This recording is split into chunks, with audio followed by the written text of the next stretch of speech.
So this is the RvR video. This is the bit where we're actually going to give you the data, the facts, the actual bits and pieces that you've been clawing for and waiting for. Josh promised them on his last podcast. Now they're going to arrive. Just to make sure that we get it right, Jeff's off busy making the game. I'm here for energy, excitement and drama, but he's here to tell you the details, to confirm all the things that you want to hear, that I want to hear. And the one I want to talk about is victory points. Absolutely. Okay, so let's just recap. Victory points. Right. As you're playing through Warhammer Online and you advance through the tiers of gameplay, you accumulate what we call victory points.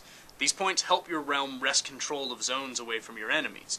Controlling lower-tiered zones gives your realm an advantage in capturing the higher-tiered zones. We call that prior control. And everything leads up to siege and capture of your enemy's capital city. So these things are important. Very important. Okay, well, how do I get them?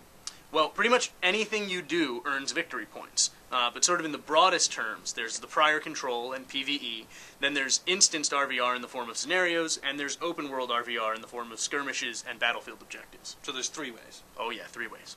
Okay, now just be careful, because when we get carried away with making changes, we often take away things I like. Okay. Now, one of the things I liked is that I could contribute to the campaign system by going off and doing the environment stuff, PvE.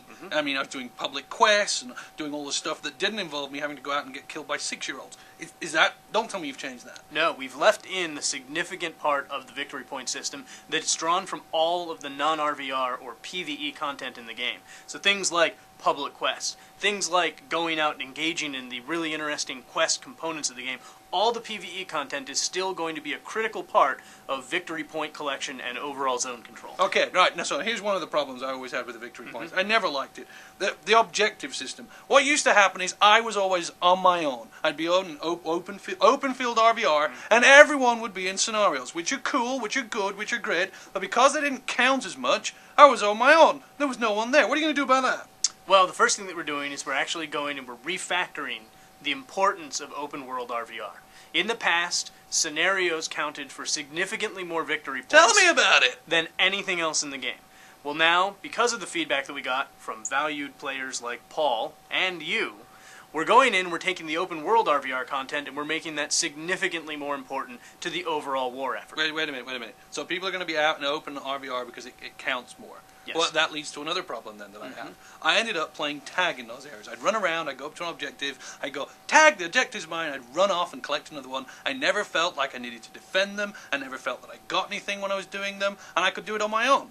Are you going to get around to that? Well, the first thing that we're doing is we're bringing back something that we did in Dark Age of Camelot. We're bringing back keeps. So it's no longer going to be an undefended, unfortified position that a single player can just run in, tag, as you said, and take control of it and then move on to the next one. It's going to require effort, it's going to require a group, it's going to require significantly more fighting. We're really bringing the war back into open field RvR. So, keeps. Absolutely. Keeps, fortifications, stuff like that. It sounds cool, it's got to be cool. We've got to have great imageries behind us, and CJ will have done all his work. But I want to hear about them, I want to hear how great they are. So I'm going to run you through my basic idea. I'm in the beginning part of the game. Yep. I'm wandering off. I've now got a reason to do objectives, which is cool. I'm capturing objectives, which is cool. I'm not just going to see great big keeps right at the beginning. No. Early on, you're going to see initial fortifications. Walls, spikes coming up out of the ground. That's cool. Guards sort of patrolling around. Oh, guards. There's going to be guards. Oh, yeah. And when I capture it, will it look like it belongs... Like if orcs capture stuff, will it look very orky? Oh, yeah. Basically, there's going to be a themed version of each of the keeps. So depending on who's taking control of it, you're going to be able to look at that keep and go, oh, well, that's obviously a keep that the elves have controlled versus the orcs. So when you're doing the keeps, you've got these guards. These guards are there so that, if nobody's there and they try to attack it, I get told?